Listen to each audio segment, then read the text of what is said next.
And hello, everyone, and welcome. Sorry for the delay. Had some technical issues, but we are here now. Thank you so much for joining us here today, previewing the New York Jets matchup this week against the Tampa Bay Buccaneers. A very happy New Year's to you and your families today. We're going to talk a little bit about the game itself, previewing the game, and of course, we will get into New Year's resolutions for the Jets in 2022, and of course, the chat is always open. If you'd like to share your thoughts, what you believe the Jets resolution should be, make sure you put them in the chat. If you're new to the channel, make sure you hit that subscribe button. And if you follow us on Twitter, that's great. If you don't, we're at the handle at Rich Sports Talk on Twitter, where we give our thoughts and live reactions. And of course, if you have Jet fans that are fans, like Jet friends that are fans, sorry, bring them to the channel. We want to grow this community, especially with more Jet fans. This week, of course, we had the live stream yesterday talking about how the New York Giants are about to become the Jets 2.0. But today we'll talk about the Jets and the Buccaneers, and this should be an interesting game. I actually think the Jets can cover in this game. The line 13.5 right now. But again, the Jets' health is going to be critical because while the Jets are getting healthy, recovering from COVID, Robert Saleh is back. And according to the Jets' health updates that I have right here, Elijah Riley is not only back, but will likely be starting at safety. So that's great news for this team. Hall, Quinnen, and Croft are in the protocol still, could potentially be back for Sunday, but they're still a bit question mark. Tevin Coleman now on the COVID list, likely missing Sunday, and Moore and Crowder are doubtful. And again, especially with Elijah Moore missing 3 weeks, not 100%, doesn't make sense to go out and throw him out there when he's not 100% healthy. But again, we could be seeing Zach Wilson with the lack of weapons on Sunday, and of course, a big loss on the offensive line. Connor McGovern out for the season. Dan Feeney, as announced today by Robert Saleh, will be playing center for the Jets. But the good news is that the two guards are back starting for the Jets this weekend. So while the Jets lose their very good center in Connor McGovern this year, they do gain two guards out of it. So again, COVID's still a big issue for the Jets. A lot of guys coming back. John Franklin Meyer, Lauren Duvernay-Tardif, Elijah Vera-Tucker, Ashton Davis, and John Franklin Myers are off the COVID list. However, it is said that Ashton Davis has an injury and might not be able to play this weekend. So again, you'll likely see Pinnock back there. And I actually think Pinnock played really well at safety last week, Jason Pinnock. And he even was asked this week, and I actually really like this, where he said, like, look, I've played corner, but I really like playing safety, and I want to work on this offseason. And look, the Jets have 2 more games to see what they have in Elijah Riley and Pinnock. And look, I think Pinnock has shown he has some decent coverage range, and I don't think it would be a bad move. And for the Jets to find a safety within their roster, I actually think that'd be a great pickup. But so much going into this game. Likely what will be Tom Brady's last trip to MetLife Stadium playing the Jets, who has tormented the New York Jets for over 20 years, including having the second best record of his career against any team. The only team he has beaten more has been the Buffalo Bills. A little bit easier now to watch Tom Brady and appreciate him, though, as a Jet fan playing for the Buccaneers. But again, this isn't going to be, I think, a cakewalk for the Bucs. Again, the Bucs are clearly a more talented team, but looking at their injury list, they have a lot of guys that are injured right now and banged up. And the big question is, like, will guys like Antonio Brown go? And especially on the defensive side, their front seven has really been hit with injuries. And you wonder with the Buccaneers, who are in a weird position where they feel like they probably can win this game by playing some of these backups and not having to put their A team on the field. So I'm going to be curious to how hesitant the Buccaneers are going to be to put some of these guys or push them, especially with 1 week to go in the season. Now, again, the Bucs are still fighting for home field position. But again, if Green Bay wins this weekend, I don't know what the tiebreaker situation is, but likely Tampa is probably going to have to play in the first round of the playoffs like they did last year. So again, I do think the Buccaneers are going to try to get some of these guys healthy. I mean, Jason Pierre-Paul's one. He's one on the injury list. So again, I mean, the line's huge in this game, 13.5. I think the Jets will make this interesting because, again, the Buccaneers, though, their offensive line's healthy, but you look, they're down Leonard Fournette. Ronald Jones will be playing for them. Antonio Brown likely will play, but again, no Mike Evans, no Chris Godwin. So at least the Jets got some breaks at the wide receiver position. Again, the one good thing I think for the Jets to really look at is watching how the Saints played the Patriots and watching how teams have played the Buccaneers. lately. And look, this Buccaneers offense has been struggling. And again, it's because they're without weapons. It's because they're getting some new guys in this rotation. But still, it's Tom Brady. And still, it's a very good offense. And I still think this team's going to put up 30 points on the Jets. The big question is, will Zach Wilson be able to respond? And again, this will be a tough test depending on who plays. But even so, the Buccaneers are a very good run stopping team. The Jets are going to need to try to establish the run. But again, Zach Wilson's probably going to have to make some big plays in this game. You'd like to see him use his legs on the ground a little bit more like he did last week. But again, it's going to be interesting to see how he does in this game because, again, you almost have to take it with a grain of salt because if Crowder doesn't go, if, you look at it right now, Elijah Moore likely not going to go. It then becomes, well, who's he throwing to again? I mean, Braxton Berrios is likely his best target. Denzel Mims, Vince Smith. I mean, we're even talking about, too, that one of the tight ends is on the COVID list as well. So that doesn't help. Croft might not even be able to play because of COVID. That's who it was. And Tevin Coleman, who's been a valuable running back for this team in COVID protocols, likely won't play. So the Jets down another key weapon. So I do think you're going to see Michael Carr get a ton of touches this week. Good for your fantasy team if you're still in it. But I just think that when you watch this Jet team right now, they're still getting hit with COVID. They still have a lot of guys out. And again, this is a Buccaneers team that is expecting to be playing in Los Angeles in a couple weeks in the Super Bowl, despite all the injuries that they have. So again, this is a great team.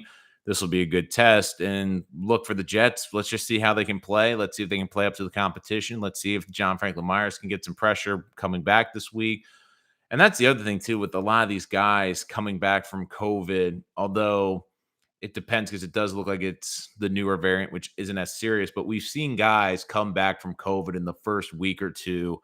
They don't look 100%. They look a little bit sluggish. They get winded a little bit earlier. So, again, even though some of these guys are back, which is huge from COVID, they might not be at 100%, which I do think is important to take into consideration. But again, guys, thank you so much for joining us here today. Would love to hear from you guys in the chat. A little bit slow with the viewership today, but again, it's New Year's Eve. I understand that people have holidays. I understand that people are with their families.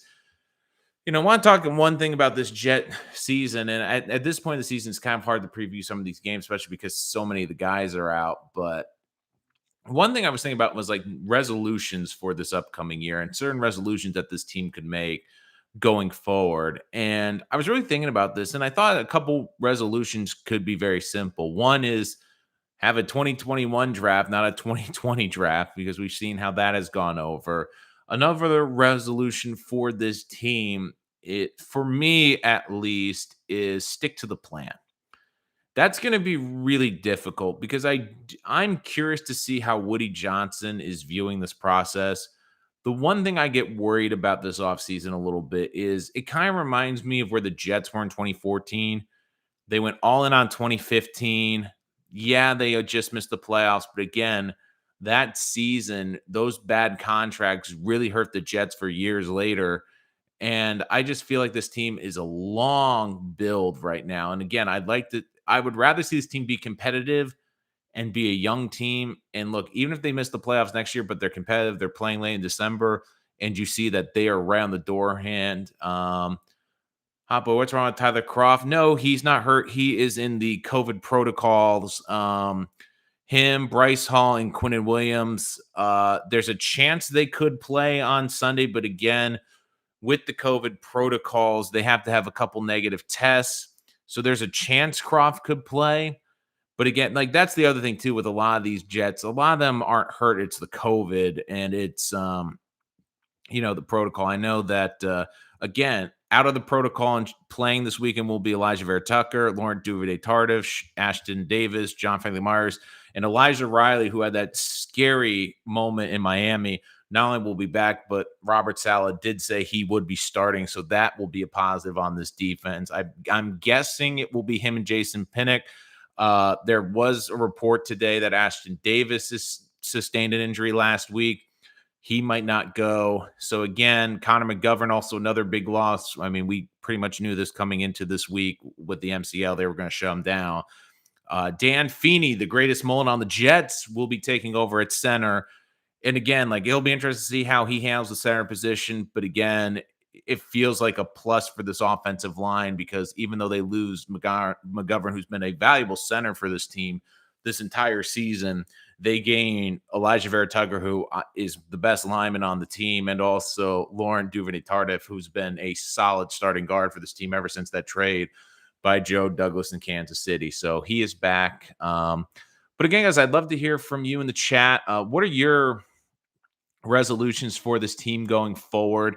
One thing I would like to see as a resolution too is a flip from Joe Douglas, which is we've seen him do an unbelievable job of trading players for draft pick and getting incredible value.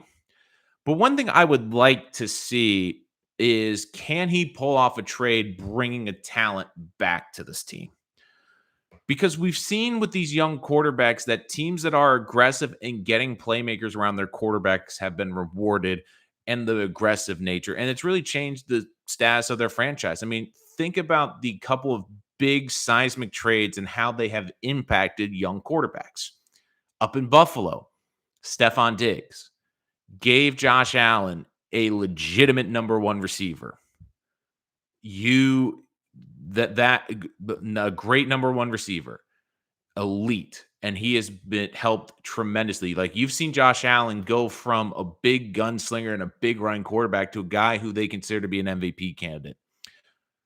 Kyler Murray was running around for his life, showed you some flashes, but it wasn't until they got DeAndre Hopkins there where basically Murray could throw up Hail Marys with triple coverage and DeAndre Hopkins is going to come down with it.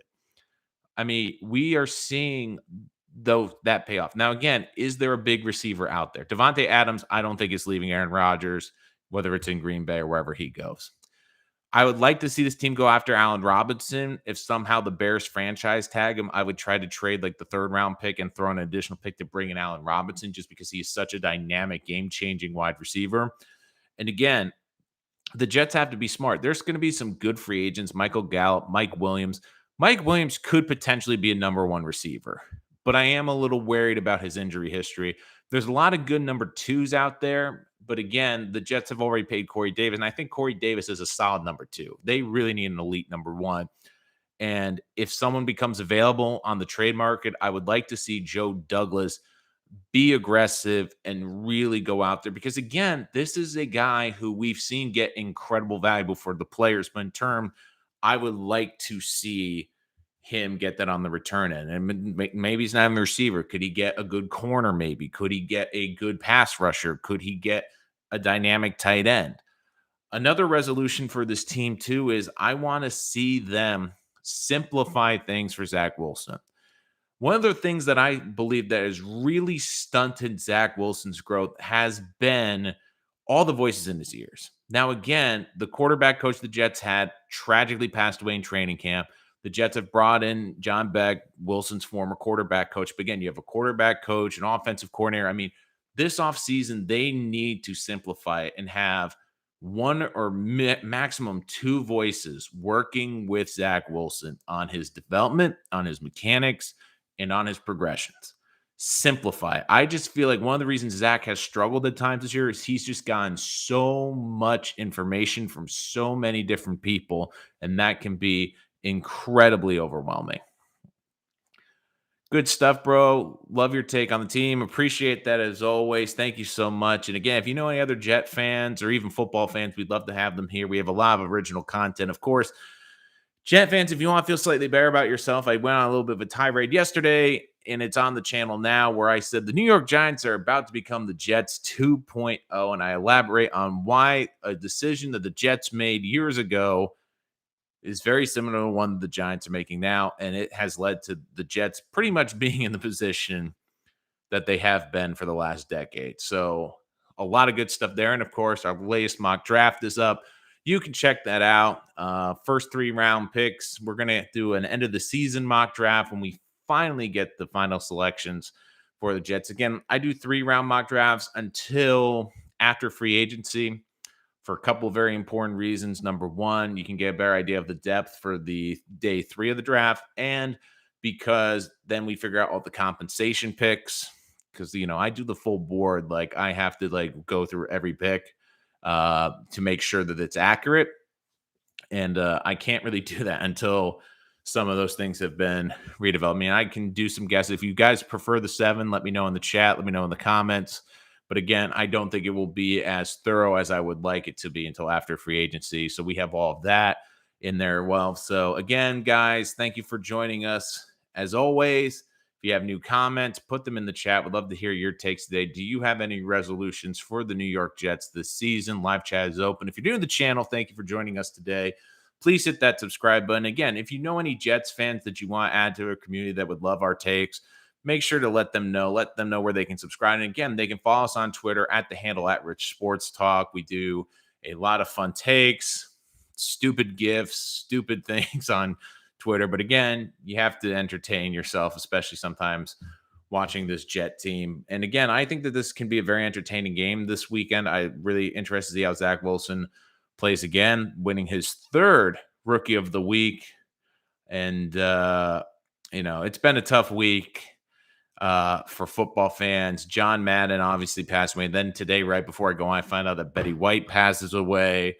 So it's been a gut punch. And I think a lot of Jet fans and people in general are just like, good riddance. Let's just get to 2022 already. I mean, we've had enough of 2021. So hopefully 2022 will be a lot better. I mean, the Jets, you have the expectation they should be competing for a playoff spot next year with all the cap space they're going to have, with all the draft cap. I mean, 2022 is going to be a pivotal year for this franchise. It's either going to put this franchise in a position where they're competing every year, or it's going to put them further back. I mean, this is probably the most pivotal one that offseason that the Jets as an organization have had in a very, very, very long time. So again, guys, thank you for joining us here on this holiday. I know a lot of you guys are busy, and appreciate you guys being on as always. If you have anything you'd like to say, would love to hear from you Jet fans in the chat. What are your thoughts going into 2022? What are some of your favorite moments of 2021? What made you happy in 2021? What made you frustrated or angry? I mean, I would love to hear from what you guys have to say. Again, a bit of a reminder, Bryce Hall, Quentin Williams, and Tyler Kroft are in the COVID protocols, might not play Sunday, and it's doubtful that Elijah Moore and Jamison Crowder, as of this recording on Friday, are likely to play this weekend, which is frustrating because I know, like you, and a lot of Jet fans, you want to see Elijah Moore out there. You want to see him playing. You want to see him helping Zach Wilson continue to develop. But again, this is just a point of the season where Jets are just wrapping it up. You just want to see Wilson play well. Again, Wilson last 3 weeks, 0 interceptions, 1 turnover, and that came in the Dolphins game because McDermott was playing left tackle. And McDermott, as we've established from last weekend, is a much better tight end for this team than a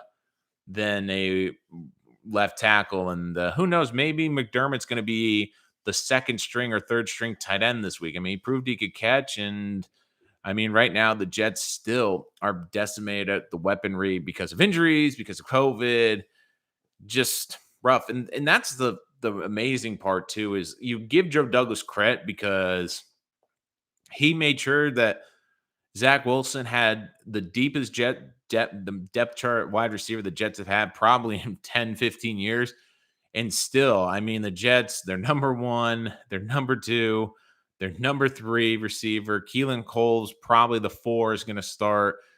Braxton Berrios, the 5.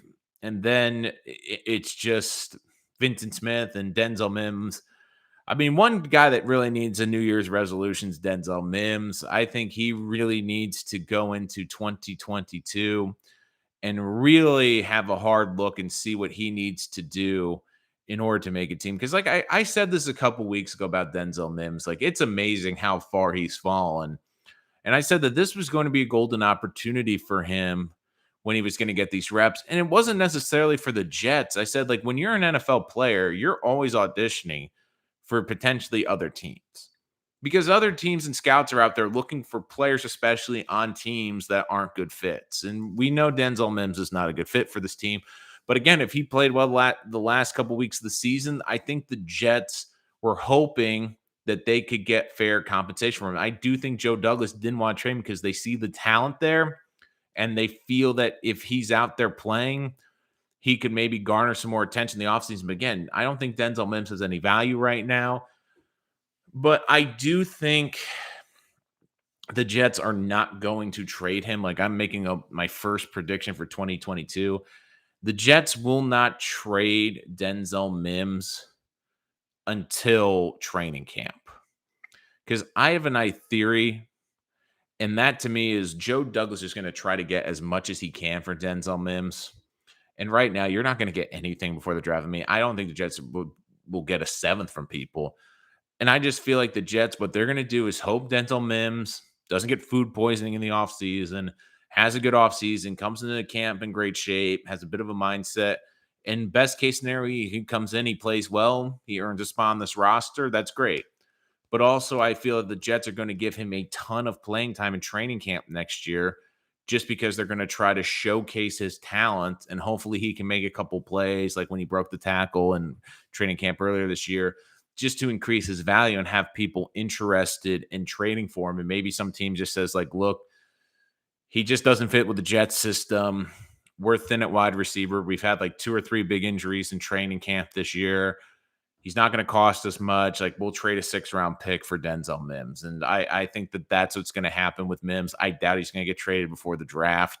I know I've seen a lot of people saying, like, one of my favorite things is I keep seeing this, which I don't think this is going to happen at all, which is, they'll trade Denzel Mims to Matt Rule in Carolina. There's a couple problems with that. The first one being that I don't think the Panthers need more receivers. They need a quarterback. And number 2, Matt Rule had the opportunity when Mims was in the draft. I mean, Rule, that was his first year as the head coach of Carolina, and he had the opportunity to pick Mims in the 2nd round, passed on him.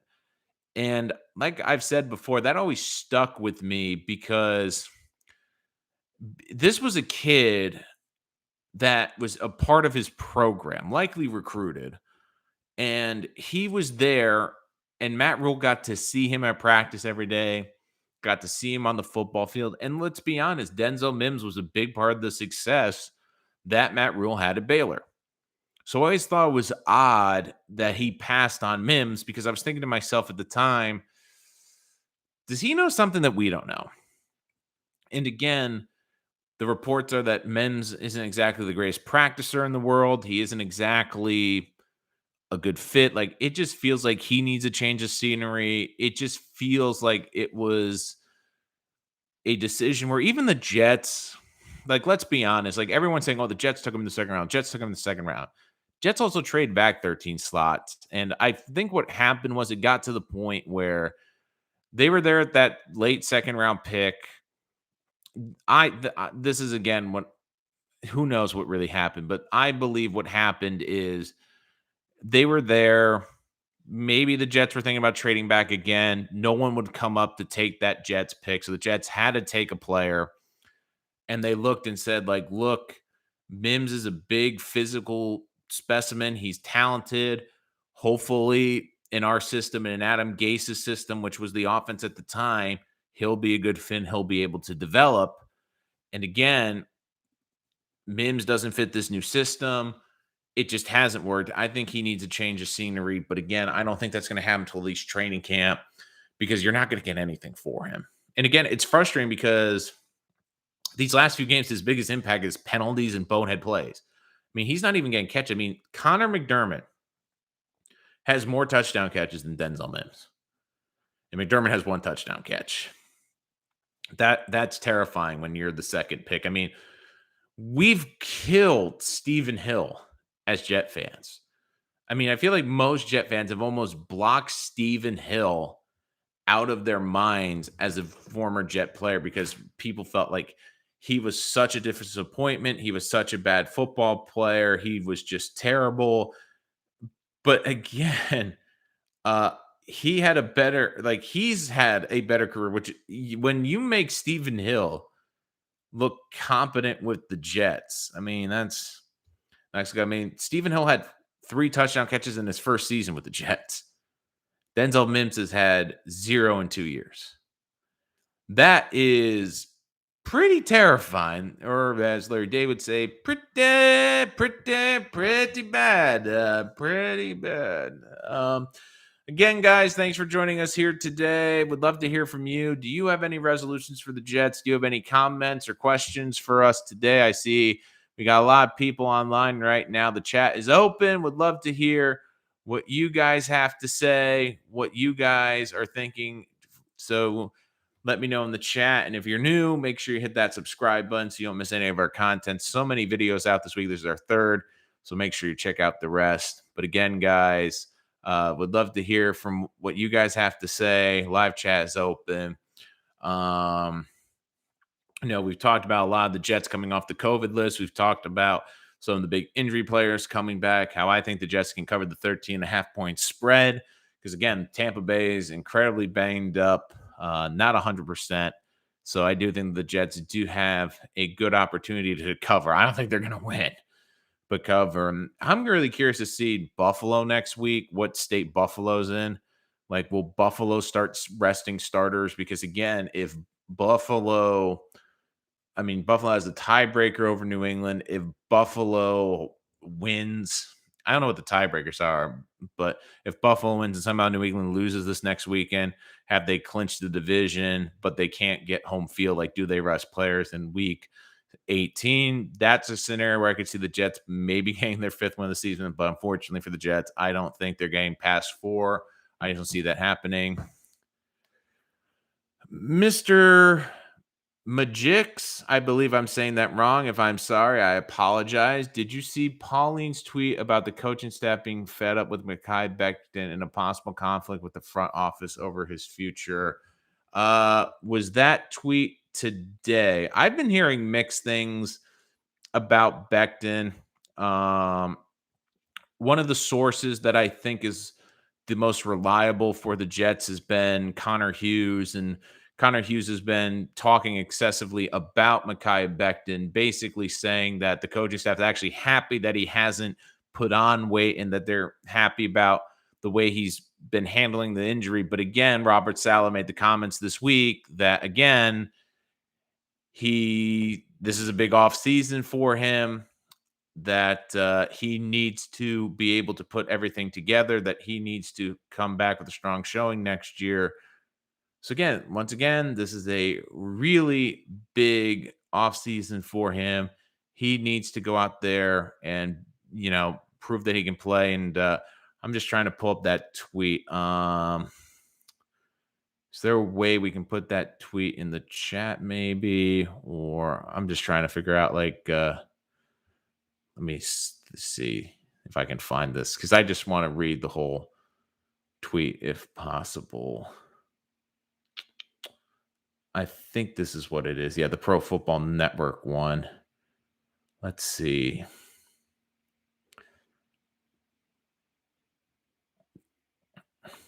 Hearing the Jets offensive coaches are fed up with the guy back and they want to move forward with. And look, I don't forget too, if you're new to the channel, I haven't been the biggest.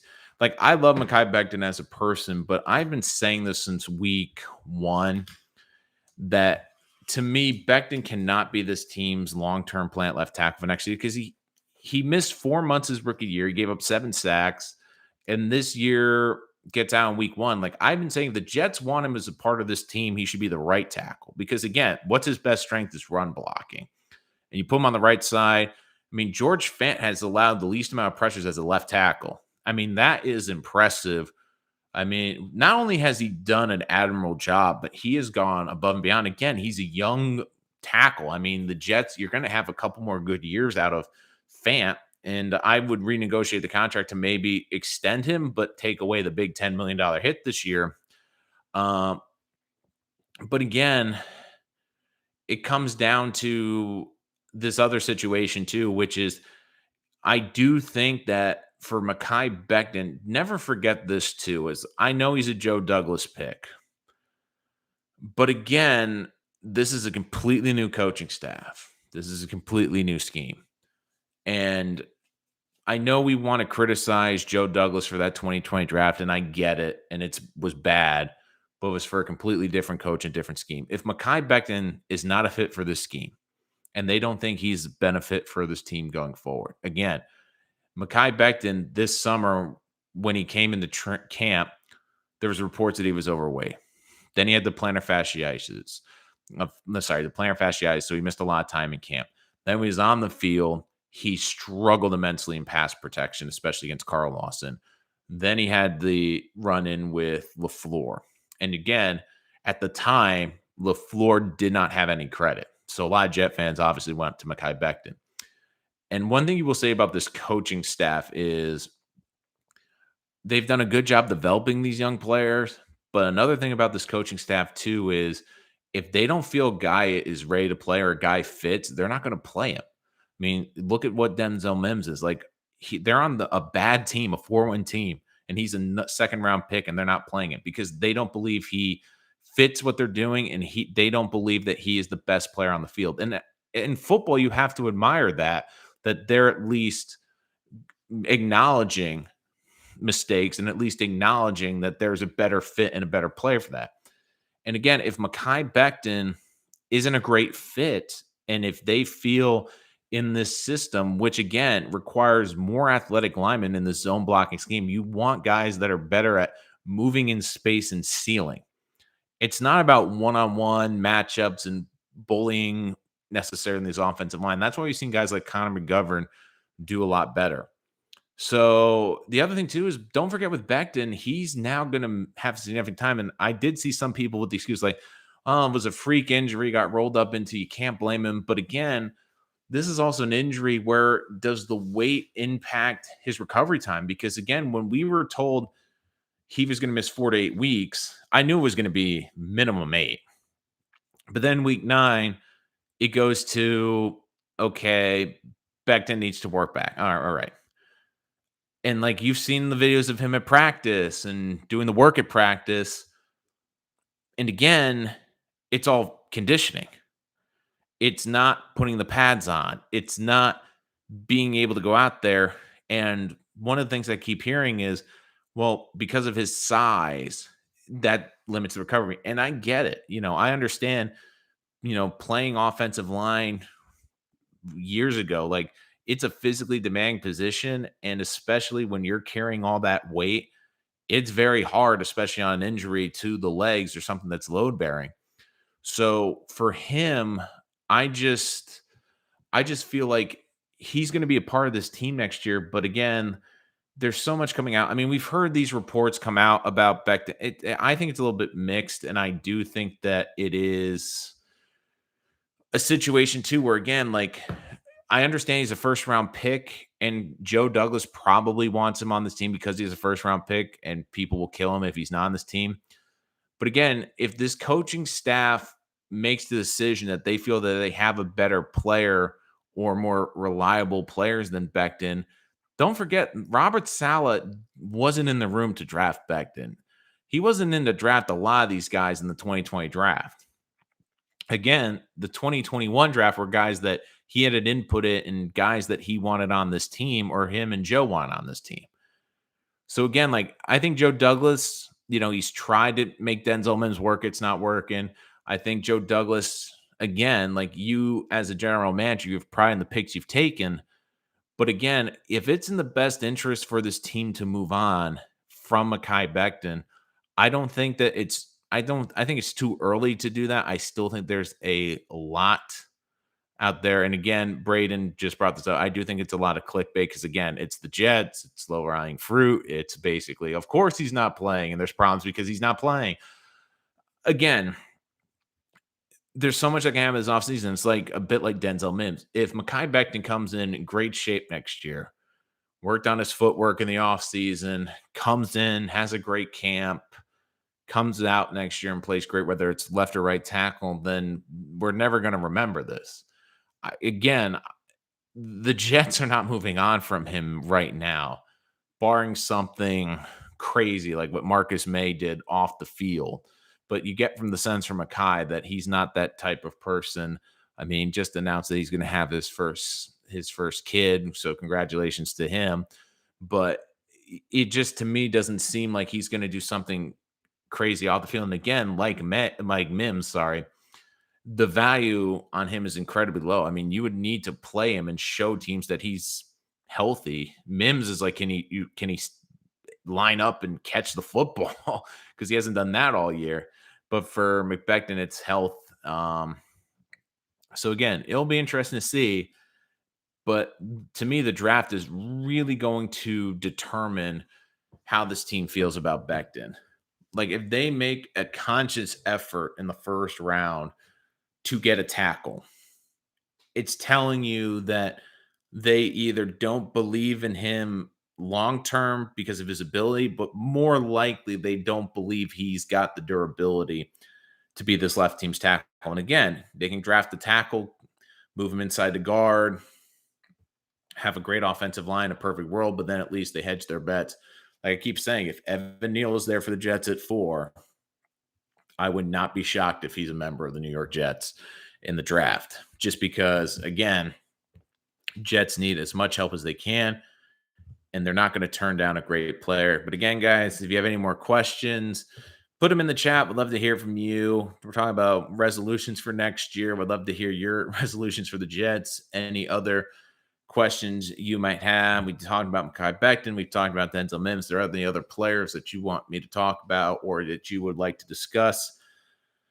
But again, I mean, it's a big offseason for Mekhi Becton, a big offseason for Denzel Mims. It's really a lot for this 2020 draft class because I do think that the Jets now, I mean, for Ashton Davis, you've seen Elijah Riley come in and play well. I think the Jets are going to go after safety in the offseason, especially in free agency. So again, he needs to show a lot of improvement from year 2 to 3. Denzel Mims, whether it's here or audition for another team, he needs to show growth. And Mekhi Becton too. Like, I don't think the weight is as much of a problem now, but again, it's going to be the injury history with reps in the system. Yeah, like that. Braden, like I understand Mackay is behind in the system too. Like that's another reason why I put him at right tackle because again, Fant looks more comfortable at left tackle. Fant in this system, you want a guy that can stay with the quicker edge rushers. Again, Fant was a tight end. I mean, he's got really good footwork. And as a right tackle, it's easier to get away with poor footwork because again, you're usually not facing the team's best pass rusher and you're also on the front side of the quarterback. So the quarterback has a better sense of when that pressure is coming as opposed to the blind side. So, like, that's why I've been really pushing for Mekhi Becton because, again, he's got unbelievable run blocking grades. He's got all the great pancake videos. But again, when you really look at his tape and you really look at the numbers, he was not great at pass blocking last year. He did leave a lot to be desired. I mean, don't forget too, like he missed the equivalent of 3.5 games in terms of snaps, and he still gave up 7 sacks. I mean, if he somehow played the full season, would he have given up 10 sacks as a left tackle? And that's not good. So I do think as a right tackle, you can just tell him to go road great people and it would work. And again, he played right tackle in college. I don't think it would be too much of ass. Now, again, will Becton get upset about not playing left tackle? Because again, if you're an elite left tackle, you're going to be one of the highest paid players on the team. But the NFL has also changed too to the point where, like, if you're a dominant offensive lineman, it doesn't matter if you're a guard, a center, or what tackle you play, you're going to get paid. So again, I also think that the selling point to Mekhi would be, we think it's going to help with your durability. It's going to help with you stay on the field. And again, what you do best is run blocking. And if we can put you at that right side and really help open up holes, because again, it kind of balances out the run blocking too, because Elijah Vera Tucker has been this team's best run blocker on the left side. You have Becton on the right side. I just think it'd be smart. And again, I really like the way Fant has played. And he, to me, like I feel like, you know, you knew he was never going to get in the Pro Bowl this year because he's with the Jets. But I do think he should have been at least considered. That's what the apologists have been saying about Mims too. I'm guessing the reps, but again, Mims has also, I mean, he did have the slow camp, but he's been at practice. He's been healthy this season. He's been there all 17 games. I mean, it tells you something when Vincent Smith is getting significant playing time, when the Jets now are going to undrafted guys. And like and they're early in the season, people are like, well, why is he seventh on the depth chart? Why is he the bottom ring of the depth chart? And unfortunately, you've seen it. And the thing that really helped Mims early in the season and helped that free Mims campaign early was because the Jets offense was so bad and Elijah Moore hadn't gotten comfortable in the system. And again, one of the Jets' most explosive plays of the first 3 weeks was the pass along the sideline where Mims got open in Carolina and got the 40-yard pass. And it was like, well, wait a minute. The Jets are struggling offensively. How are they not using this weapon? And we've seen now with Corey Davis out for periods of time and now the last couple games, there's a reason behind why the Jets aren't playing. Like, we're talking about a guy that has he had two penalties that killed a drive in a game. And one of them was a penalty where he couldn't line up correctly. I mean, we're seeing youth football players that are 10, 11, 12 years old. They can line up in the right spot, but Denzel Mims can't. They can't line up on the line. And again, Denzel Mims has 0 touchdown catches. And trust me, like, they were trying to get the ball to him. Even one play last week when it was the 4th down, when Wilson tried to throw at the back of the end zone, he was looking for Mims. Mims couldn't win that matchup. And again, he ran out the back of the end zone. So if he caught it, it would have been an illegal play. Like, that was the one thing last week where you could tell when the Jets got down the red zone, they put Mims out there. They were hoping he could win a matchup. They were hoping that there could be a jump ball situation. PFF had a stat that he had the least amount of separation of any Jets receiver. And that's scary when we're talking about a guy that's supposed to be a physically imposing player at 6'2" and runs a 4.3 40. I mean, if we were talking about a possession receiver that ran like a 4.6 and really was just there to help move the chains, okay, I get that. But for Mims, it's like he can't get open. And that's the frustrating thing is you're seeing the Jets, because they're so desperate, they're trying to get him the ball. They have to play him now, and they just don't have enough bodies, and he still can't get open. I mean, what does that tell you? Like, the Jets are decimated with injuries, and Mims can't make a play or get open on this team right now. And I've said it weeks ago. This to him was a crucial time in his NFL life because it probably wasn't going to work out with the Jets, but there's 31 other teams that could turn on the tape and go, okay, he doesn't fit their system, but look what he does well. Look at him get open on this play. Look at him create that separation. Look at him win that jump ball situation. He'll fit in our system. And the Jets can move on from him and trade him and get some value back. But right now, what is Mims' tape for the league? The only thing that's been on the tape has been boneheaded penalties. I mean, he's not even getting catches, let alone touchdowns. And the Jets, you're talking about the Jets throwing Braxton Berrios out, who's been a very good surprise from this year, but he's a good slot receiver. He's not a good outside wide receiver. They're throwing Keelan Cole out there, who's a solid receiver, but again, he doesn't have the physical ability that Denzel Mims does. Most disappointing unit this year, wide receiver, D-line. Man, Braden with the haymaker. That's a tough one, and it feels unfair to evaluate either just because of the injuries. I mean, Elijah Moore has been a great star for the Jets, but again, the injuries, Corey Davis with the injuries.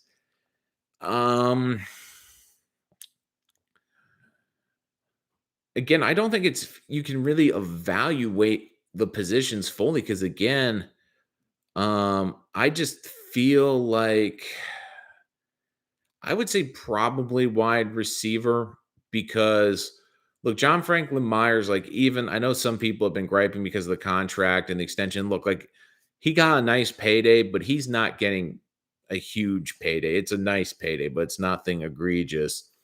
And I mean, he's had a good year. And again, the Jets defensive line, it doesn't help too when the linebacking core is decimated. I mean, we're talking about last week, the Jets didn't have Vinny Curry, Lawson, Quentin Williams.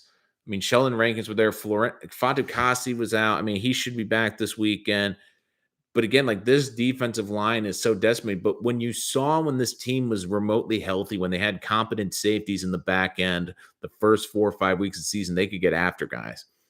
I would say receiver has been more disappointing because again, to me, there were two guys that I was really hoping to maybe exceed my expectations this year at the wide receiver position. I mean, Quentin Williams continues to look like a dominant defensive lineman. John Franklin Myers is a very good pass rusher for this team. He's likely not your best pass rusher, but he's a good second or third option on the team. We didn't see Carl Lawson, but again, I've seen some good flashes. I mean, Bryce Huff is going to be a part of this team as a situational pass rusher, but coming into the season, like Elijah Moore, like you feel like the Jets have a star receiver. Corey Davis, you were hoping would continue to build. Oops, sorry about that. On his great performance in Tennessee last year and potentially be one. Because don't forget, he's a top 5 pick. He's got all the talent in the world.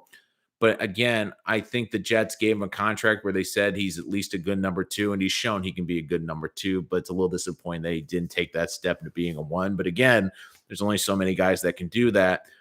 But to me, it comes down to Keelan Cole and Denzel Mims. Keelan Cole, I mean, I saw him in Jacksonville, highly productive. I thought that he would be a steal and a very productive player. Not to say that he hasn't been a solid player for the Jets.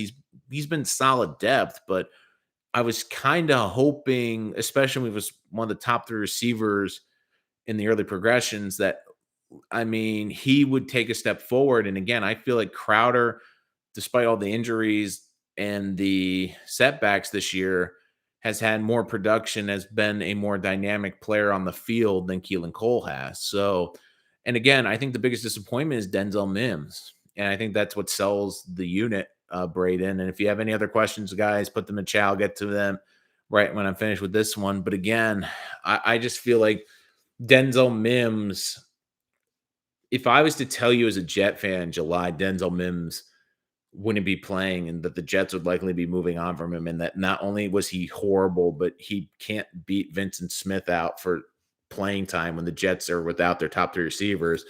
I think a lot of you would say that's crazy.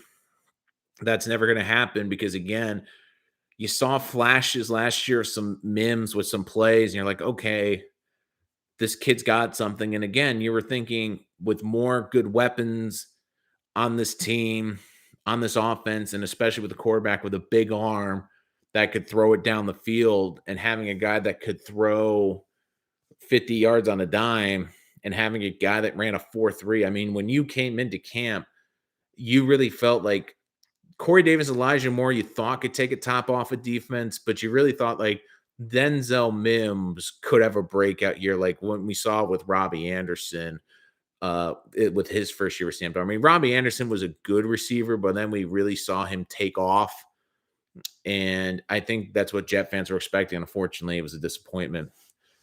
Top free agent targets. We're going to do like a whole free agency episode later on. And, we'll always do the draft. But again, it's hard to do free agency just because of the not the salary cap, just because of the franchise tag.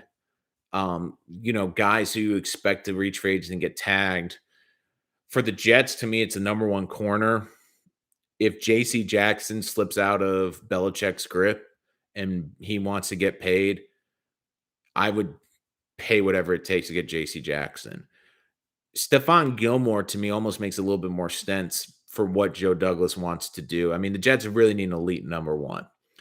And why does Gilmore make I think Gilmore's more likely is because I think J.C. Jackson is going to want not only a huge deal, but like a 5-6 year contract. And to me, Douglas isn't comfortable giving those out. And his history says he'd rather pay extra on the short year deals like Corey Davis and Lawson. And for every Jet fan that's complaining about the Corey Davis deal, I mean, it's basically a 2-year contract. The Jets can get out from it next year. They're not bad contracts. I think with Stephon Gilmore, even if the Jets have to make him the highest annually paid safety to be the number 1 safety, I do think he's a guy you can get on a 3-year deal and basically front load it. So it's a 2-year deal that both him and him and the organization can get out of after 2 years. So Gilmore, I think, is going to be a high end target. I think you're going to see him proactive in safeties. Um, the really good safety from New Orleans, whose name's just escaping my mind right now. I apologize for that, but that'll be interested too if the Jets can get him on a good contract. But again, it's going to be telling because we know Joe Douglas doesn't necessarily love to spend huge money on the safety position. He doesn't value as highly as other positions. I mean, Allen Robinson, if he's on the free agent market, Devontae Adams, which I don't think is going to happen, gets there. I think they'll be top targets, but I think the Jets will be looking for a true number one corner and a true number one receiver, and they'll back the Brinks truck up to get it. And then, of course, keep an eye on tight end. Like, I don't think Mike Gesicki fits this system. A guy like Dalton Schultz would fit this system, and I don't think the Jets have to pay egregiously for him. A guy like OJ Howard out of Tampa Bay is a guy I think the Jets can get for a decent price. Hayden Hurst is another tight end. I mean, the tight end room's so thin. I wouldn't be shocked if the Jets draft one or draft two and get one free agency, or vice versa, get two in free agency, one in the draft. But again, I do think it's hard to make those assumptions on the free agency right now, just because, again, it's so early. We don't know who's going to be out there in terms of the franchise tag, because that really screws it up. It's not like baseball where okay, they're basically free agents. There's no way they're going to get tagged. In the NFL, they get easily tagged. So again, that plays into it as well. Any other question, guys? Thank you for joining us today. Previewing the Jets Buccaneers game. We did that in the first 15-20 minutes. We've been talking a lot about what we would like to see the Jets do in 2022. We talked about this team. We've talked about Mekhi Becton, Denzel Mims. Aren't there certain players that you'd like to talk about? Is there any other topics you'd like to bring up today? Again, chat is open. If you're new to the channel, make sure you hit subscribe so you don't miss any of our content. Again, we will be doing a recap 10 a.m. Monday morning about the Jets Buccaneers game. And then, of course, the following Friday, we will be doing the preview for the final game of the season, where the Jets will take on Buffalo in the season finale, previewing that game, breaking down the matchup. And it should be interesting, too, because, again, will Buffalo be playing their starters in that game? That will be interesting. Again, a lot of Jet fans will be watching other teams in the NFL. Panthers in the second round pick for the Jets, Seahawks playing the Lions, but the Lions, of course, have been playing every tough, and a win would help the Jets, not only potentially with their first pick, but also would help with the Seattle pick. Seattle right now with the sixth pick in the draft. Again, pretty comfortable the Jets are going to have a top 10 pick from Seattle, but again, who knows how they'll finish up. Who do you want to see win Sunday? Or in terms of other teams, or the Jets, we're rooting for the Jets to win. I don't think they're going to win, but I want to see them win. I'd love to see Zach Wilson come out and beat Tom Brady. I mean, again, I said that this year, and I said after the Jacksonville game when people were upset, I said, look, it's more important for this team to see progress in their quarterback and have their quarterback grow this year than worrying about a high draft pick. Because again, if you believe in Joe Douglas like I do, he's going to be able to find good players anywhere in the draft. And again, like, the pass rushers in this draft are very good. Don't get me wrong, but they're not like a Chase Young or a Bosa generational guy. And of course, the Jets could get another pass rusher like George Karlaftis is a solid pass rusher. Maybe the Jets can get him. There's so much Jets can do. It's like a Pandora's box. There's so many ways they can go in the upcoming draft. So a lot that they can do there. I'd be happy just to see Brady get hit hard a couple times. Well, unfortunately, you can't hit Tom Brady in the NFL. I mean, you can't hit quarterbacks anyways, unless you're Zach Wilson. But, of course, watch the Jets like graze Tom Brady and get like a 15-yarder for it. So, I mean, how often have you seen that?